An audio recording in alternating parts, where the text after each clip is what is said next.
nuevamente que la investigación en Uruguay es una investigación de punta que nos permite hacer y articular un sistema de vigilancia epidemiológica moderna sobre pilares de genómica y biología molecular, de tal manera que permite un monitoreo en tiempo real de variantes del virus SARS-CoV-2 en esta oportunidad, y por lo tanto permite su correlación posterior con determinadas características eventualmente clínicas o de transmisibilidad. Lo importante de esto es que las ciencias básicas articulan con las ciencias médicas y con la vigilancia epidemiológica, y que esto es hoy un pilar que se abre también para el futuro, para nuevas epidemias o nuevos virus que ingresan, como habitualmente se hace con el virus de la gripe, que siempre se envía la información al hemisferio norte y hay un ida y vuelta, en este caso para la fabricación de vacunas, por caso, ¿no?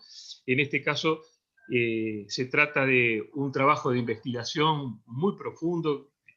Tenemos que felicitar especialmente, bueno, son tan modestos que muchas veces mandan el informe, que lo mandaron el domingo de noche, a las 11 de la noche, pero después en la hoja se olvidan hasta de poner los autores, pero Lucía Spangenberg, Moratorio, Ron Nicolina colaborando también desde Salto, todos investigadores y investigadoras de talla, y nosotros también ponemos nuestro granito de arena desde el Ministerio de Salud Pública, en el sentido de que el Laboratorio de Salud Pública, entre el 7 y el 17 de diciembre, también ha hecho una capacitación de técnicos, en particular con la sección Virología de la sino como una Ciencias. variable muy, muy concreta y fuerte de la ecuación de la vida. Eso es bien importante, sí. Y en ese repensar, ¿qué rol tiene el turismo interno, no? Perdón. Entonces, también esa colaboración desde la dirección del Laboratorio de Salud Pública y la formación de los técnicos, es importante que también ya en diciembre se prepararon, en enero hicieron un primer informe, en ese caso en busca de la variante británica, que no se halló, y siguen trabajando y van a seguir trabajando con el Instituto Pasteur, con la Universidad de la República en sus diferentes vertientes, en particular los laboratorios de virología, de la sección virus, de la sección genética, y bueno, y todas las sedes de la Universidad de la República diseminadas a lo largo y ancho de la República, que han sido verdaderos baluartes en generación de conocimiento y en seguimiento epidemiológico, y en reconvertirse en su momento frente a la necesidad en laboratorios de biología molecular de tipo 2, cuando en realidad estaban diseñados para la investigación, pero queremos agradecer nuevamente ese aporte que fue fundamental en momentos claves. Ahora hay muchos laboratorios de biología molecular de tipo 2, hay nuevas técnicas de diagnóstico, pero en su momento fueron claves. Y en este momento lo que tenemos que recalcar es que la ciencia nuevamente está un paso adelante, y este sistema de seguimiento permite la detección de variantes, y sin más darle paso a los investigadores que fueron los que han encontrado los hallazgos que van a describir a continuación. Seguiremos trabajando proactivamente y apoyando a la ciencia fuertemente desde el Ministerio de Salud Pública y articulando con todos los institutos de investigación y con nuestra Universidad de la República en todo lo que podamos y debamos hacer. Muchas gracias.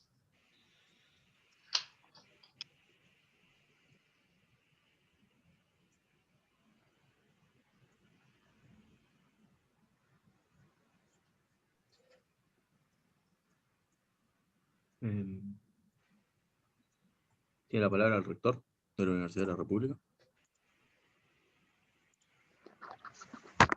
Bueno, antes que nada, buenos días a todos. Es un gusto estar presente, en primer lugar, con el ministro en otra conferencia de prensa de las varias que hemos realizado desde comienzos del año 2020.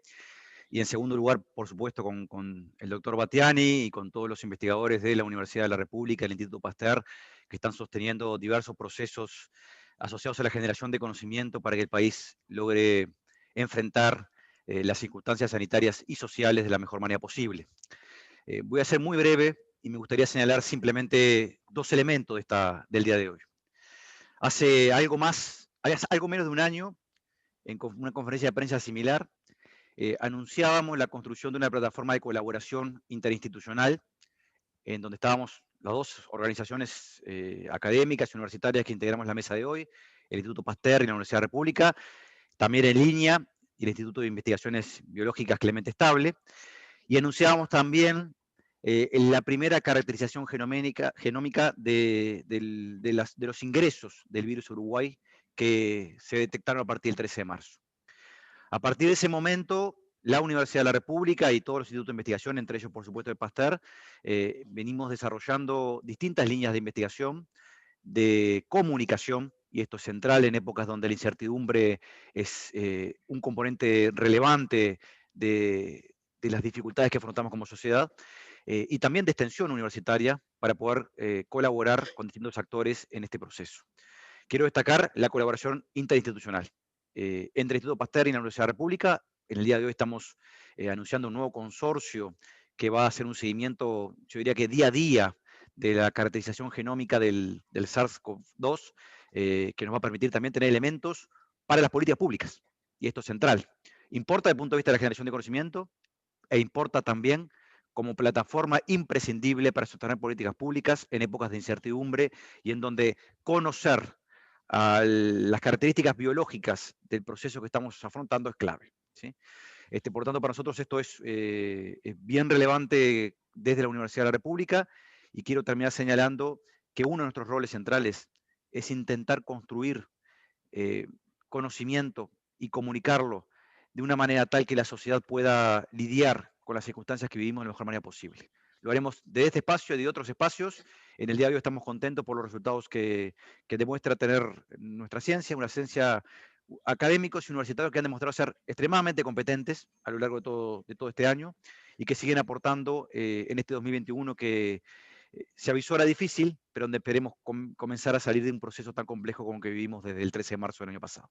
Por lo tanto, le dejo la palabra también a Carlos y a los investigadores para que hagan la exposición de los hallazgos y de las características del consorcio que estamos construyendo y elaborando a partir del día de hoy. Muchas gracias, Rodrigo. Buenos días para todos. Realmente no quiero hacer mucho uso de la palabra, simplemente agradecer especialmente al señor Ministro de Salud Pública, que desde el día que asumió en su cargo como ministro, fue uno de los grandes promotores de que la academia y la ciencia de Uruguay pudiera participar activamente y desplegar todo su potencial para ayudar al mejor control de la crisis. Agradecer al señor rector de la Universidad de la República porque es una institución con la cual somos hermanos y hemos trabajado de manera sumamente fluida y sin ningún inconveniente, al Instituto de Investigaciones Biológicas Clemente Estable y al Instituto Nacional de Investigación Agropecuaria, que son las instituciones académicas con las que hemos estado trabajando a lo largo de todo el último año. Hoy en particular le quiero hacer un agradecimiento muy especial a los jóvenes investigadores que van a hacer uso de la palabra para explicarnos los hallazgos que motivan esta conferencia de prensa, en especial a los responsables, coordinadores del llamado Grupo de Fronteras, que tuvo como objetivo, por allá por junio del año 2020, cuando se creó, tratar de hacer una vigilancia genómica en la frontera, particularmente con Brasil, que era por donde nosotros todos veíamos que podíamos tener complicaciones a nivel del manejo de la epidemia, a Lucía Spangenberg, que está presente acá con nosotros y va a hacer uso de la palabra, a Verónica Noya, que está jugando un rol central desde la Federación Médica del Interior, desde el Sanatorio Americano, y acá quiero hacer una pausa para destacar el enorme rol que ha jugado el Sanatorio Americano en la colaboración para la obtención, distribución de las muestras y análisis e interpretación de los resultados. Creo que eso es bien importante y que una Federación Médica del Interior, a través del Sanatorio Americano, esté jugando un rol central, me parece sumamente destacado. Por suerte se empieza a descentralizar el Uruguay. Y a Ron Nicolina, profesor Ron Nicolina, que nos acompaña desde Salto y que desde el inicio de esta aventura de transformar laboratorios de investigación en laboratorios de diagnósticos de una red pública, ha sido un jugador fundamental. También agradecer a Gonzalo Moratorio, que va a colaborar y es uno, junto con Pilar Moreno y su grupo de trabajo, han desarrollado un método de diagnóstico, perdón, un método de seguimiento epidemiológico y vigilancia epidemiológica en tiempo real, que él nos lo va a explicar, y a Gonzalo Bello, un uruguayo que tenemos deslocalizado en Brasil, pero que permanentemente está haciendo aportes intelectuales a través de mails, a través de comunicaciones, a través de charlas, bueno, e incluso a través de entrevistas que le han hecho, que es un virólogo muy reconocido y que siempre está haciendo y muy preocupado, haciendo aportes y muy preocupado por el país. Finalmente, no puedo dejar de agradecer a los donantes privados que hicieron posible la construcción en el Instituto Pasteur del primer nodo de lo que nosotros llamamos una red de centros de innovación en vigilancia epidemiológica, que junto con la Universidad de la República y el Instituto Nacional de Investigación Agropecuaria estaremos tratando de construir a lo largo y ancho del país. El llamado CIBE, fue posible construirlo gracias a donaciones privadas, y bueno, y Gonzalo, parte del trabajo de Gonzalo Moratorio, se realiza desde ahí, y bueno, y el trabajo de Lucía y de otros también. Entonces, con esto simplemente quiero cerrar, agradecer la colaboración interinstitucional, destacando el rol del Ministerio de Salud Pública, el rol de la Universidad de la República, y sobre todo y fundamentalmente, de vuelta a poner en primer plano a los jóvenes investigadores que un día sí y otro también nos aportan cada vez más y mejores conocimientos. Entonces le estaría dando la palabra a Lucía Spangenberg, una de las coordinadoras del Grupo Frontera, que fue una jugadora muy importante en el hallazgo de la introducción de las nuevas cepas del virus proveniente de Brasil, y después de Lucía va a tomar la palabra el doctor Gonzalo Moratorio. Adelante, Lucía, muchas gracias. Bueno, muchas gracias, Carlos, muchas gracias a todos por esta oportunidad de compartir nuestros resultados acá. Voy a compartirles la pantalla para contarles un poco los resultados nuestros. Me dicen si no lo ven, creo que por ahí está bien, ¿no? Excelente. Bueno, buenísimo. En esta instancia yo les quería comentar un poco los resultados de la vigilancia epidemiológica del virus que estuvimos haciendo en la frontera con Brasil durante este mes último de enero. Como ya dijo Carlos bien, yo soy parte del Grupo Frontera, estoy hoy en representación del Grupo Frontera, que es un grupo de investigación interinstitucional, multidisciplinario, y participamos todas estas, que les puse acá, todas estas instituciones, UDELAR, el Pasteur, el Clemente Estable, el Sanatorio Americano y el Fiocruz de Río de Janeiro. Bueno, Carlos ya nombró a los responsables del proyecto, está Rodney Colina por la UDELAR, Verónica Noya por el Sanatorio Americano, y yo estaría por el Instituto Pasteur. Nosotros el año pasado nos presentamos a unos fondos concursables que eran a través de las donaciones al Pasteur y a UDELAR, y bueno, cuando ganamos esta financiación implementamos la siguiente forma de trabajo, y eso es lo que les quiero contar hoy, pero muy brevemente. La idea es tomar muestras de frontera, ¿sí? Muestras de pacientes positivos de frontera, y secuenciar el genoma, analizarlos con esta tecnología, en general Oxford Nanopore es la tecnología que usamos para secuenciar. ¿Y qué quiere decir secuenciar a esos pacientes positivos? Ay, se me fue, ¿no? Sí. Ahí. ¿Qué quiere decir secuenciar a estos pacientes positivos? Determinar el genoma del virus, determinar la secuencia de bases del virus. Una vez que nosotros tenemos el genoma determinado de esa persona, podemos identificar a través de algoritmos bioinformáticos cambios que tengan en el genoma ese virus, ¿no? Mutaciones, cambios que presenten. Y con esa información, junto con metadatos que vienen asociados a las muestras, que también son muy importantes, podemos hacer diferentes análisis. Por ejemplo, podemos clasificar la variante del virus que estamos viendo. Podemos ver cuántas introducciones independientes tuvo del virus. Podemos identificar cuándo fue esa introducción, entre otras cosas que se pueden hacer. Entonces, con esta implementación o esta forma de trabajo, es que hicimos lo mismo en enero. Y en realidad lo que les quiero contar es lo que vimos en esta última secuenciación de enero en frontera. Entonces, nosotros analizamos 11 muestras de frontera de los departamentos de Artigas, Rivera y Rocha, y lo que vimos fue que en 5 muestras de estas 11 identificamos la variante P.2, que es muy prevalente en Brasil, pero no se había identificado antes en Uruguay. ¿Sí? La encontramos en la ciudad de Rivera, no sé si la ven en la tabla en rosado, en la ciudad de Rivera, en 2 muestras en la ciudad de Rocha y 2 en la ciudad de Castillos. Todas estas muestras fueron diagnosticadas positivos por el Sanatorio Americano. Lo que vimos, además, es que hubo 2 introducciones independientes. No sé si ven mi cursor, creo que no, pero en el árbol que está a la derecha podemos ver que hay 2 grupitos en verde, que son los 2 grupitos de las muestras uruguayas, y vemos que al menos hubo 2 introducciones independientes, una en Rocha y una en Rivera. Además, también pudimos estimar la fecha de entrada de esta variante P.2 y la localizamos más o menos a mediados de diciembre. Obviamente, con un número mayor de muestras, podemos afinar estos datos, claramente, y bueno, y en eso estamos analizando un número mayor de muestras. Ahora, ¿por qué es relevante esta variante P.2 o qué conocemos de esta variante P.2? En principio pertenece al linaje B1.128, que es un linaje que viene circulando en Uruguay, que ya lo habíamos identificado y caracterizado. Pero tiene una mutación adicional en la espícula, en la posición 484, se llama E484K. Esa posición, esa mutación, es en una región importante de la espícula, que es en la región RBD, que es la región que interacciona con el receptor humano. ¿Sí? Eso por un lado. Por otro, el primer estudio confirmado de reinfección en Brasil es justamente con esta variante P.2. Es decir, una persona que ya estuvo infectada quizás con alguna otra variante, se reinfectó otra vez con esta variante P.2. Y por otro lado, lo que se observó es que esta variante es actualmente la más frecuente en Río Grande do Sul y en varios estados brasileños también.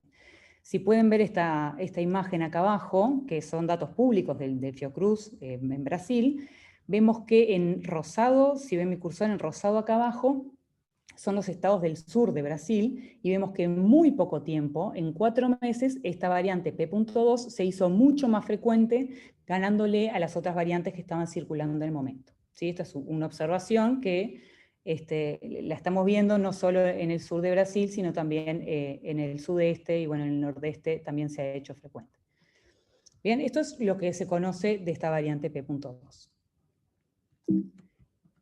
Bien, o sea, muy corto, estos son los resultados que vimos. Les quería dejar presentado el Grupo Frontera. Como ven, son muchos participantes. Yo solo estoy comentando los resultados, pero somos de verdad interinstitucional y cada uno tiene sus áreas de expertise bien distintas, así que es un grupo muy bueno para trabajar. Así que muchas gracias.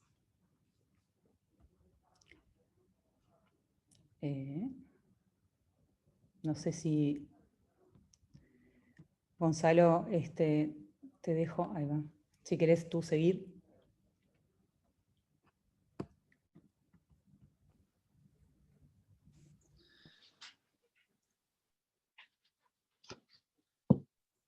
Adelante, Gonzalo. Muy bien, ¿me escuchan? Bueno, ahora, dado los resultados del Grupo Frontera, me parece importante destacar, en primer lugar, la diferencia de lo que era la secuenciación en cuanto a la investigación de brotes que tuvo lugar al principio de la pandemia, que su finalidad era entender los contactos, entender la conexión entre los casos, entender el origen de los brotes, con lo que es la secuenciación y el consorcio que estamos proponiendo para hacer vigilancia epidemiológica en tiempo real, o genómica en tiempo real, en la cual las preguntas que nos planteamos es monitorear las posibles mutaciones que puedan cambiar características del virus, es monitorear los movimientos del virus a nivel del mundo, y es monitorear, por sobre todas las cosas, el efecto de estas posibles mutaciones en las tan ansiadas medidas, como por ejemplo las vacunas, como por ejemplo otras que ya existen, el diagnóstico, y como también el tratamiento. Y para todo esto hay que ser muy cauteloso y hay que hacer mucha investigación, pero es fundamental seguirlas de cerca. Una vigilancia epidemiológica en tiempo real conlleva secuenciación genómica, la cual es imprescindible y tiene que ser la base fundamental. Primero, para entender si en nuestro territorio se generarán nuevas variantes. Y segundo, para poder detectar lo más rápido posible variantes ya descritas y variantes que empiezan a ser caracterizadas y tienen muchas veces cambios en sus características, como recién les comentó Lucía. Por lo tanto, como nuestro grupo enfocado en diagnóstico, principalmente, y desarrollando herramientas de biología molecular, puede hacer un aumento en la velocidad de esta detección de variantes, básicamente mediante la detección de las variantes previamente a ser secuenciadas, utilizando tecnologías de PCR que sea directamente para interrogar y preguntarle a cada muestra positiva si es una de las variantes que están cerca en la región o que están causando preocupación, variantes de interés, por decirlo mejor, a nivel mundial. Para eso solo voy a mostrarles un esquema muy básico,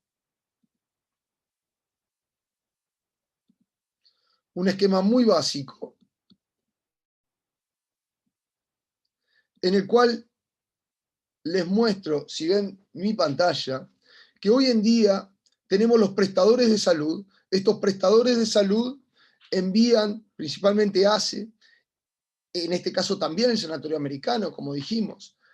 El Sanatorio Americano tiene su propio laboratorio, pero nace a una red de laboratorios públicos, consolidada por el Instituto Pasteur, consolidada por la Universidad de la República y por ACE en los principales hospitales públicos de la capital, así como también en la universidad en el interior. Luego se hace un ensayo de RT-PCR y sabemos qué muestras son positivas y qué muestras son negativas. Hoy lo que proponemos es que de las muestras positivas, mientras, como venimos haciendo, y vamos a, de alguna manera, aumentar significativamente el número de muestras a secuenciar y elegirlas estratégicamente siguiendo la lógica de frontera y los lugares de mayor probabilidad de introducción, haremos secuenciación para intentar entender e identificar nuevas variantes, pero hoy tengo el gusto también de decir que una nueva herramienta estará disponible muy breve en esta red para a esas muestras positivas volver a interrogarlas mediante un ensayo de biología molecular, mediante otra PCR, y poder de las muestras positivas seleccionar cuáles son variantes de manera de sesgar la secuenciación a las mismas. Este va a ser un desarrollo, una innovación que creemos puede ayudar de forma significativa al manejo de la pandemia. Y me parece importante destacar que para hacer esto se necesitan 3 componentes principales y que tienen que tener un vínculo o una interconexión muy fuerte. La capacidad diagnóstica, por un lado, para procesar y diagnosticar las muestras. La capacidad de secuenciación, en segundo lado, en donde claramente estas muestras deben ser secuenciadas. Y la capacidad de hacer biología o ciencia computacional o bioinformática para entender esto. Y en el mundo, el problema es que estos 3 componentes es muy difícil que estén en un único laboratorio. Gracias a la interacción de todos estos actores, como fue nombrado previamente por el ministro, el rector y el director del Instituto Pasteur, hoy tenemos la suerte de contar con esta fuerte interacción, lo que nos va a permitir poder hacer vigilancia epidemiológica y, hablando de virus RNA, intentar, como jugadores de ajedrez, anteponernos a los próximos movimientos del virus y, una vez detectada esta variantes, poder tomar mejores decisiones en políticas de salud pública para contener su propagación, ya que algunas de ellas, como se ha visto, aumentan hasta un 50% la capacidad de transmisión. Y datos muy, muy recientes, provenientes de todo este consorcio, y también encabezado por el doctor Iraola, de alguna manera nos dicen que existe también la posibilidad de que la variante británica, esto es de hoy de mañana, esté presente en el país, pero seguramente confinada, ya que entró por alguien que lo hizo el 20 de diciembre al país. ¿Qué es lo bueno de esto? Que estamos totalmente arriba. ¿Qué es lo bueno de esto? Que estamos poniendo todo nuestro expertise y nuestro trabajo para poder manejar la pandemia de la mejor manera y dar, mediante esta evidencia científica, información para hacer tomadas mejores decisiones en cuanto a política pública. Es todo desde nuestro lado.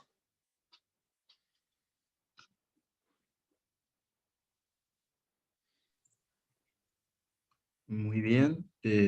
Damos apertura al espacio de preguntas, tanto para las autoridades como para los investigadores. Estamos recibiendo las preguntas por chat o pueden pedir la palabra y se las otorgamos.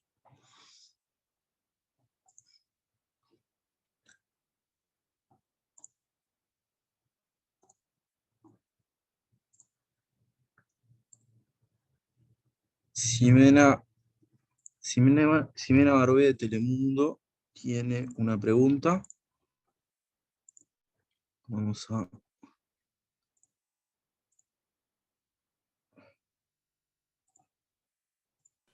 Hola, ¿me escuchan? Hola. Sí. Ah, perfecto, buen día. Soy Ximena Barbé de Telemundo de Canal 12. En realidad tengo varias preguntas, pero bueno, primero quería saber, primero a ver si nos pueden explicar un poco las características que tiene esta cepa en Brasil, encontrada, que viene de Brasil, y la cepa, como dijo recién Moratorio, que viene de Gran Bretaña. ¿Cuáles son las características que tienen esta cepa?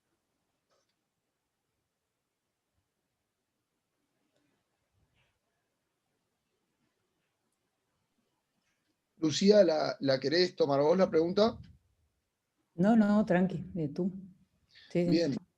Las características que tienen estas cepas, primero, requieren muchas de ellas, como esta última de P2, mucho mayor investigación para poder decir si estas características pueden impactar en cuanto a lo que es la virulencia o la transmisión del virus. Lo que sí se sabe de la cepa británica es que la misma tiene 50% mayor capacidad de transmisión. Esto se sabe por datos de secuenciación, esto se sabe por experimentación con el virus, y esto se sabe también por datos epidemiológicos, haciendo un estudio del trazado de los contactos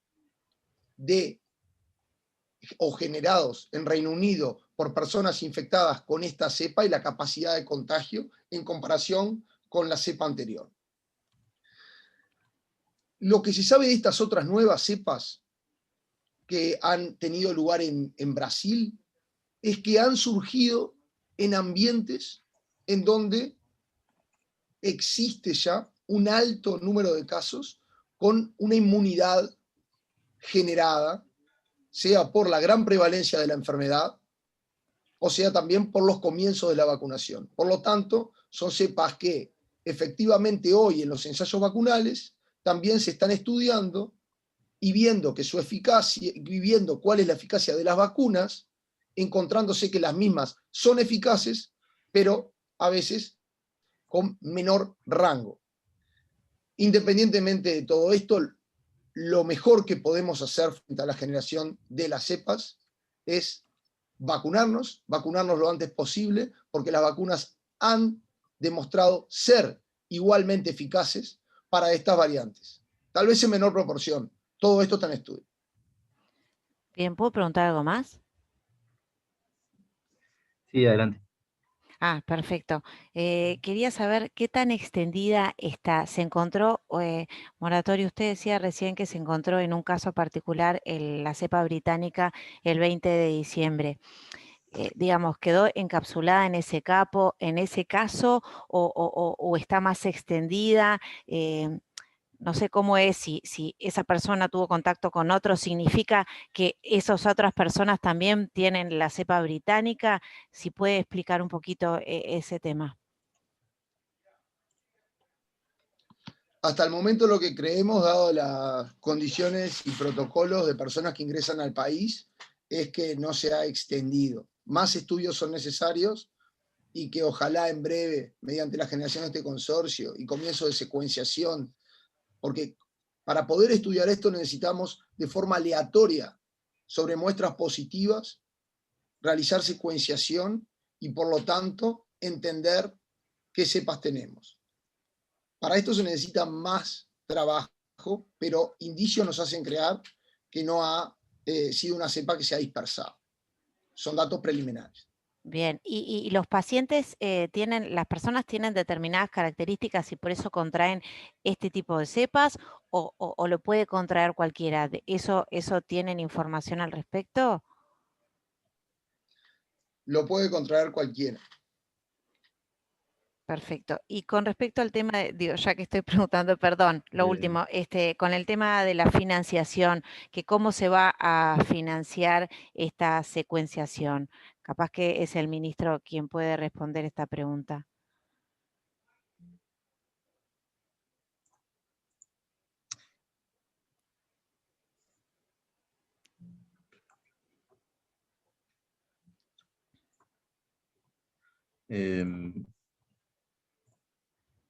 Tengo al director del Pasteur ahí pidiendo la palabra. Perdón, ahí. Sí, respondiendo a esta pregunta, es un tema que manejamos con el rector Arín y con Battiani en una reunión previa, y no hay problema de financiamiento porque relativamente no es una técnica costosa, no es un problema de costos, sino un tema de valor agregado a la ciencia, yo creo, pero de ninguna manera el factor económico va a ser una limitante para ejecutar este plan de vigilancia epidemiológica por vía genómico-molecular en tiempo real. Nos explicaban en el día de ayer o anteayer, a veces pierdo las fechas porque se suceden los días tan rápidamente, que está en condiciones el consorcio de realizar el entorno de 500 secuenciaciones, y el costo es relativamente bajo, corríjanme en todo caso, en el entorno de los $6.000. Nosotros le manifestamos todo nuestro apoyo, pero la Rectoría de la Universidad de la República cuenta por el momento con los fondos necesarios para seguir adelante en conjunto con el Pasteur con este tipo de investigaciones y de adelantos para la ciencia en Uruguay, contando de todas maneras con el apoyo del Ministerio de Salud Pública, desde luego, ¿no? Gracias, ministro, y gracias, Moratorio. Muy bien. Un comentario, si sí. me permiten, un comentario simplemente complementario al que acaba de decir el ministro.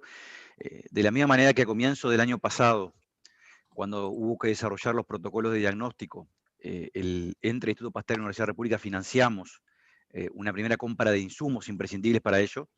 En este caso, las instituciones de investigación, la Universidad de la República y el Instituto Pasteur, van a financiar y van a sostener la puesta en funcionamiento de este consorcio. Luego, si esto escala o se requiere su sustentabilidad en el tiempo, bueno, buscaremos los acuerdos con el Ministerio para que esto pueda darse de la mejor manera posible.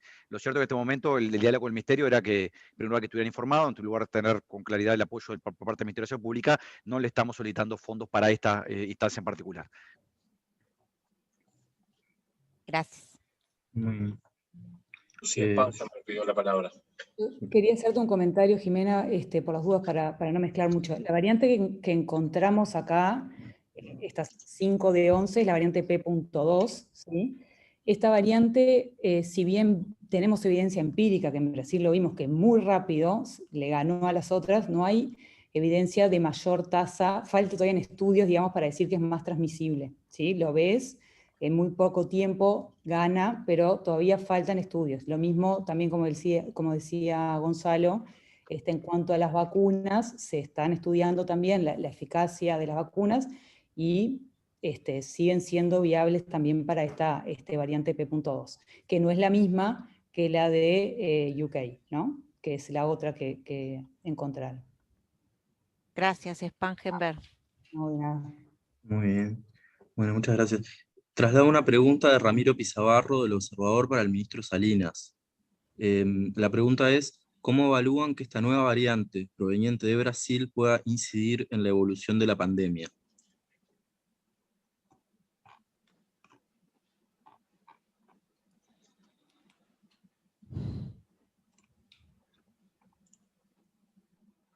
Está muteado el ministro. Ahí está.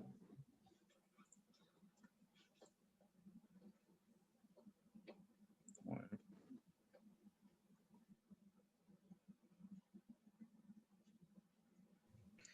Bueno, no, sí, lo que pasa es que como el administrador me tiene que otorgar la palabra y desde el mouse, desde el pad no lo puedo hacer, entonces hay un delay ahí.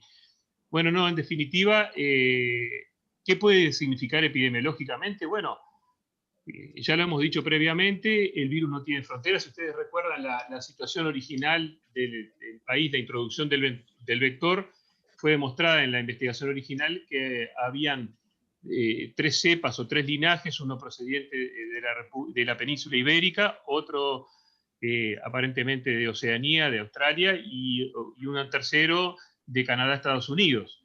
Había habido un ingreso de 3 vectores que fueron los originales.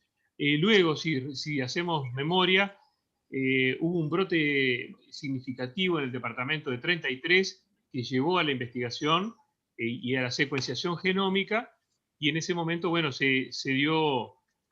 tomamos conocimiento de que había un ingreso de una variante generada en la República Federativa del Brasil. Y luego esa variante fue la que se impuso en el territorio nacional, básicamente la variante que estaba predominando hasta el momento actual. Ahora lo que ocurre es una nueva mutación en la región que ya describió Lucía, la región RBD, y no podemos tener, digamos, la visión de futuro. Lo que podemos tener es, como siempre hemos tenido, una visión de tener información privilegiada, y es que en Río Grande del Sur lo que ha ocurrido es que esta variante es la que ha tomado la punta y es en este momento, como mostró en un gráfico en rosado, la variante predominante en el momento actual en el estado de Río Grande do Sur. Como nosotros no tenemos frontera seca y casi 700 kilómetros de frontera seca con Brasil y hay un ir y venir permanente, podríamos especular, y aquí es donde entra la ciencia para aclarar, especular de que podría en un futuro ser una cepa que tenga una importancia epidemiológica o una diseminación o un predominio biológico sobre las cepas que actualmente están en funcionamiento. Pero todo en el terreno especulativo, y esto hay que asegurarlo mediante el sistema de vigilancia epidemiológica en tiempo real, que como perfectamente han descrito Lucía, Gonzalo, y también la química Noya, que fue parte muy importante de este trabajo también, y bueno, es en un nivel de especulación. Hay que seguir estudiando. Muy bien. Traslado una pregunta de Lorena Nachajón, de Subrayado. ¿La mayor secuenciación será para las muestras positivas de todo el país o únicamente de los departamentos de frontera? Adelante, Carlos. No, muchas gracias por la pregunta. En principio, como explicaba el doctor Moratorio y como ya explicó también Lucía, la idea es implementar una estrategia de vigilancia genómica en tiempo real, donde se van a usar 2 grandes alternativas. Por un lado, a cada muestra positiva que se identifique en los distintos laboratorios, sea de la red pública o sea de otros laboratorios de diagnóstico, como por ejemplo el Sanatorio Americano, poder hacer una segunda PCR para tratar de dar indicios sobre variantes ya conocidas. En paralelo, y para poder detectar nuevas variantes que no estén conocidas y por tanto no haya métodos de PCR para detectarlas, se va a estar implementando un importante número de secuencias por mes para lo cual se adquirió un equipamiento nuevo en el Centro de Innovación en Vigilancia Epidemiológica, con fondos donados por privados, y que creemos que eso nos va a permitir poder tener abundante número de genomas secuenciados mes a mes. Entonces la respuesta es, se van a hacer en forma guiada y a su vez en forma aleatoria en la medida de lo posible. Muchas gracias. Muy bien. Traslado una pregunta de Martín González de BTV Noticias. Pedía ampliación de información sobre las características de la variable P2 y la de Gran Bretaña, y además saber si en las vacunas que están en el menú pueden ser eficaces para atender estas nuevas variantes.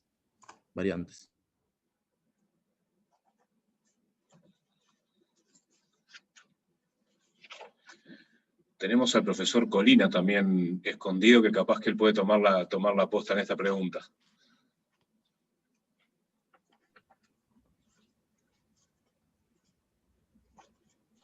Se anotó Gonzalo, creo, para contestar ahí.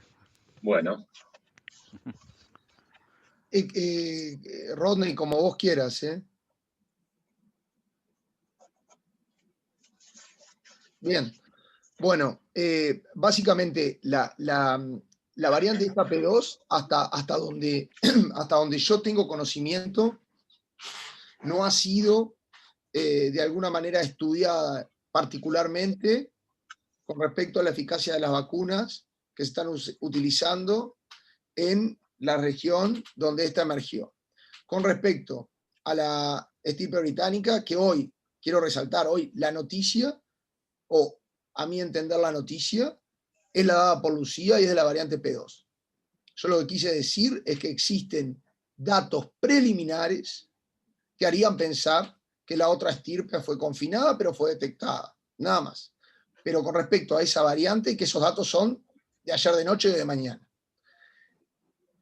Con respecto a la variante británica, sí se sabe que las vacunas son eficaces, o algunas de ellas han introducido en sus estudios de fase 3 también entender la eficacia de las mismas contra esta.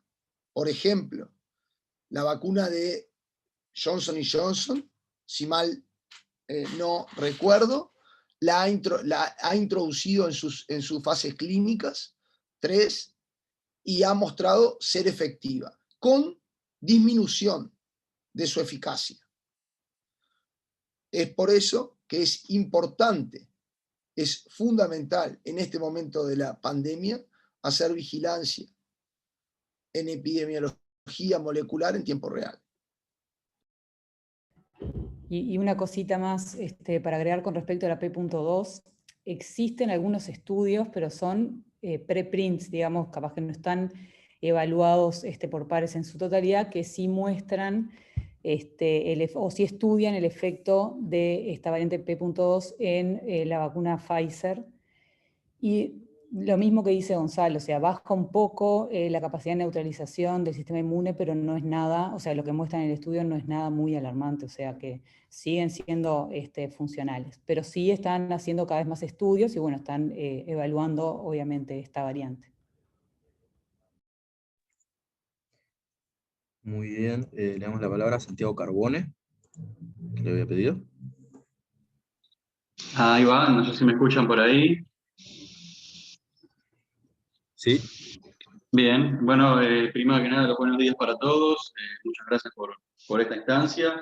Y la pregunta que quería hacer para el doctor Moratorio es, se habla de cepas, a veces de mutaciones, en este caso de variantes, se ha podido leer en algún lado alteraciones. ¿Cuáles serían las diferencias de todas estas en cuanto a los cambios que puede tener el SARS-CoV-2? Esa es una de las preguntas. Y la otra viene un poco, quizás ya explicada, el tema de las vacunas. Se dice que estas vacunas que vienen serían efectivas para esta variante P.2 de Brasil.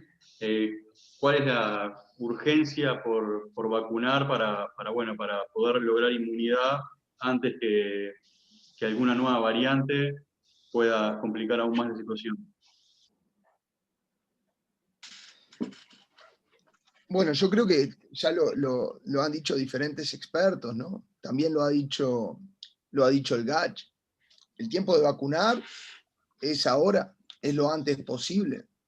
Es algo que compartimos en toda la comunidad científica médica y creo que ese horizonte cada vez está más cercano.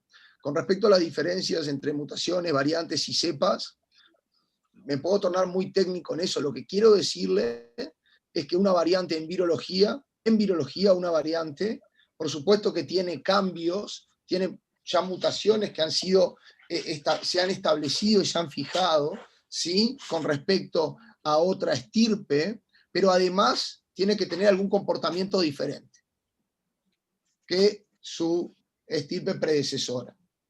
Y por otro lado hay que pensar que el SARS-CoV-2 introduce una tasa de 1 a 2 cambios por mes en su genoma.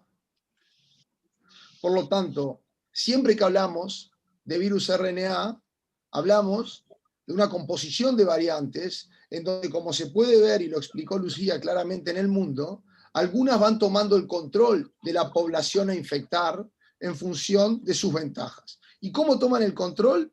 Puede ser por algo totalmente casual, por lo que se llama el efecto fundador, que una llega previamente o está previamente que otra, y no es que tiene una ventaja selectiva que le permite tomar el control, o que sí toma el control porque alguna de estos cambios que la hace ser una variante le otorga alguna competencia, alguna característica, como puede ser de mayor transmisión. Y si hablamos de una cepa de mayor transmisión, hay principalmente 3 hipótesis para explicarla.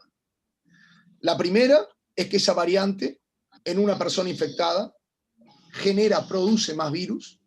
La segunda, y que no son mutuamente excluyentes, la segunda es que esa variante requiere una dosis infectiva mucho menor para ser exitosa al infectar una persona.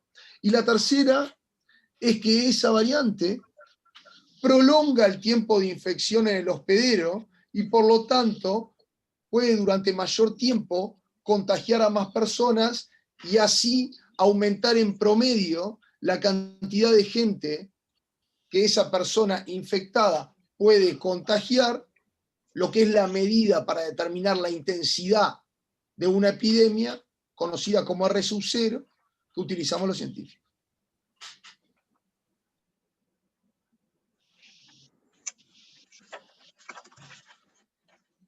Está pidiendo la palabra el ministro.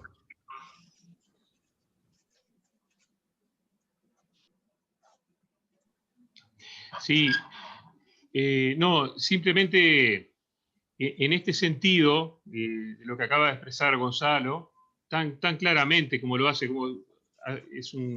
ha resultado un gran comunicador, por lo cual le agradecemos también, Gonzalo, no solo tu trabajo, sino también tu don de comunicarte y comunicar a través de los medios de una forma coloquial y sencilla, cosas científicas muy complejas. Yo creo que lo que quiero reafirmar con lo que acaba de decir, no me voy a explayar sobre aspectos que no me competen ni tengo la formación, es que este tema de las mutaciones, y tú me corregirás, Gonzalo, también ocurre con el virus VIH, también ocurre con el virus de la gripe. Digo, o sea, para los virólogos no es una novedad que los virus muten, sino que esa es su característica para poder sobrevivir. Eso en primer lugar. En segundo lugar, en cuanto al cuidado, ustedes habrán visto que sobre la mitad de diciembre y la primera quincena de enero tuvimos un crecimiento importante de los casos, que los atribuimos a distintos factores, pero que en definitiva en la segunda quincena y en los primeros días de febrero el comportamiento en base al trabajo colectivo de toda la sociedad, en cuidarnos más, en respetar los protocolos, mantener la higiene, el distanciamiento físico, las burbujas de trabajo o las burbujas intrafamiliares, el uso de mascarilla facial, permitieron de alguna manera disminuir, aún frente al ingreso de esta variante, la cantidad de casos. Entonces, reforzar eso de qué importante es seguir cuidándonos, y aún cuando comencemos la etapa de vacunación, que como bien dice Gonzalo, está muy próxima, y de hecho tenemos reuniones el día de hoy, el día de mañana, a propósito de eso, dentro del ámbito de colaboración del mecanismo COVAX, OPS, OMS, más allá de todas las gestiones que ha realizado el Poder Ejecutivo en paralelo con temas bilaterales, la importancia del cuidado y de estar preparados para la llegada de la vacuna. Y de ninguna manera la llegada de la vacuna significa bajar los brazos en las medidas de protección hasta que la ciencia y las autoridades sanitarias indiquen que podemos de alguna manera caminar hacia un nuevo tipo de cuidado o hacia un nuevo tipo de normativa. Mientras tanto, siempre la guardia en alto en cuanto a cumplir este tipo de recomendaciones sanitarias que son básicas, pero que realmente han permitido hacer la diferencia hasta el momento. Y cuando nos hemos descuidado o cuando ha mutado, en fin, se han sentido esos cambios en los números. Yo quería agradecerles a todos los investigadores jóvenes del país que van a formar el Dream Team futuro, porque además de Gonzalo, de Pilar, de Lucía, de la doctora Noya, hay una gran cantidad de investigadores que realmente, digo, lo conozco por familia, la pasión que ponen en su trabajo, y simplemente quería agradecerles muy, muy sencillamente, hacerles un homenaje en esta forma pública, y también a las instituciones que han trabajado fuertemente, y despedirme de este Zoom porque tengo que ir a trabajar en otro Zoom, y entonces no voy a estar disponible para las preguntas que seguramente ustedes podrán evacuar de manera totalmente eficiente y con esa comunicación comprensible. Así que nada, muchas gracias a todos. Me despido por hoy solamente.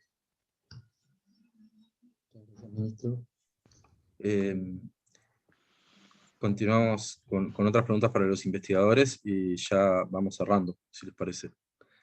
Hay una pregunta para los investigadores de Carolina Pintos que dice: ¿en qué laboratorio se realiza la secuenciación de estas muestras y su análisis bioinformático? Y luego tengo preguntas de Irene Núñez del País para Spangenberg. Usted explicó que el primer estudio de reinfección en Brasil fue con la variante ahora encontrada. ¿Qué es lo que implica esto? Y para Moratorio, si la variante británica ya fue detectada o al momento está a estudio en ese pasajero que llegó el 20. Además, hay otra pregunta de Ramiro Pizabarro que puede ser respondida. Perdón, las agrupo todas porque tienen su que ver. ¿Qué se requeriría para recolectar evidencia científica más consolidada para determinar una mayor transmisibilidad o no de la nueva variante? Gonza, le comento lo de la secuenciación. En el Grupo Frontera la idea original y lo que implementamos fue que la secuenciación se hiciera deslocalizada en diferentes instituciones. Lo bueno de la tecnología que usamos, esa que les mostré hoy, que se llama Oxford Nanopore, es muy portable, entonces se puede en realidad usar en casi cualquier laboratorio. Entonces comenzamos haciendo en el Instituto Pasteur de Montevideo, acá en la unidad de bioinformática, la secuenciación, y después fuimos a Salto, hicimos transferencia tecnológica en la Regional Norte de Salto, y después a el CURE de Rocha, que eso es lo que tenemos que hacer ahora en breves. Y la idea fue justamente que tengamos centros deslocalizados en Uruguay para que todos juntos podamos ir teniendo los conocimientos y haciendo la secuenciación. Los análisis bioinformáticos igual. Cada centro, la idea es formar gente en eso, y cada centro tendría sus propios análisis, y después, bueno, obviamente entre todos podemos hacer un análisis más global o darnos feedback entre todos. Eso por un lado. En cuanto a la pregunta de la variante P.2, la reinfección. A ver, hasta ahora hay 2 casos ya reportados de reinfección por esta variante, y hay muchos más en investigación, o sea que probablemente encontremos más casos de este tipo. Y bueno, ¿qué implicancias tiene a nivel de manejo de pacientes, a nivel de las, perdón, en las instituciones de salud? Muchas veces cuando uno ya fue infectado una vez, ya no se rehisopan como capaz otros pacientes que sí, cada vez que se cambian de sala o de servicio tienen que ser hisopados. Entonces, capaz que ahí habría que investigar o plantearse capaz un nuevo protocolo, capaz que si ya tuviste una infección, necesitas otro hisopado igual. Bueno, solo hay que discutir o replantearse alguna de esas medidas que se están tomando, que quizás, bueno, frente a una alta frecuencia de esta variante P2, si la seguimos confirmando como alta frecuencia, obviamente nosotros analizamos solo 11 muestras, sin embargo vimos 5, bueno, ahora los estudios en Rocha que estamos haciendo con más muestras nos va a poder dar una idea mayor a ver si realmente este porcentaje se mantiene, pero si tenemos un porcentaje alto de esta variante circulando, bueno, capaz que sí habría que pensar en cambiar alguna medida de manejo, sobre todo en instituciones de salud y bueno, en general. No me acuerdo si hay otra pregunta. Bien, con respecto a la evidencia científica para ver que una cepa es más transmisible que otra, se ata directamente con esas tres principales componentes que explican la transmisión. Si una cepa es más transmisible, primero, desde el punto de vista epidemiológico, también puede verse, así como Lucía explicaba que en poco tiempo en el sur de Brasil una estirpe empieza a tomar el control y se puede por secuencia determinar parámetros de la dinámica viral, se puede estudiar en promedio cuántos casos generan personas infectadas con una cepa A y cuántos casos generan personas infectadas con una cepa B, considerando situaciones o ambientes similares y por lo tanto determinar epidemiológicamente que efectivamente esa cepa es más transmisible. Desde el punto de vista del laboratorio, que es ahí al menos donde yo me siento más cómodo, puedo determinar que una cepa es más transmisible si cuando cuantifico, cuando mido cuánto virus más produce A o B, puede ser un indicio, cuando mido con qué dosis más baja, por ejemplo en un modelo animal, yo ya logro una infección, puede ser un indicio de más transmisión, y por último, como les decía, cuando mido en un modelo animal, o ahora, por ejemplo, en el contexto de la pandemia, durante cuánto tiempo una persona infectada puede contagiar, o en el modelo animal, ese puede contagiar. Todos estos factores me hacen entender y me dan evidencia científica que una cepa es más infecciosa. Por otro lado, con respecto a la secuenciación, yo quiero dejar bien en claro, acá la secuenciación y hoy la noticia la estamos dando del grupo Fronteras.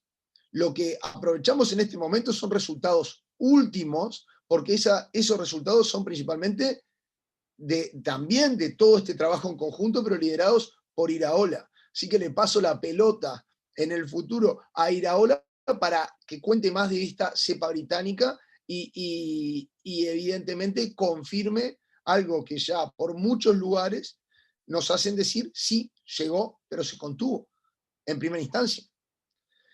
No sé si me queda alguna pregunta más. ¿Puedo comentar una cosita más de la reinfección de la variante P2 para que no... La reinfección posterior, no, en general lo que se vio es que no desencadena en formas graves de la enfermedad. ¿Sí? Es una reinfección, pero no tan preocupante, digamos. El problema es que si te reinfectas de vuelta podés contagiar a otros. ¿Sí? Pero eso quería aclararlo por las dudas.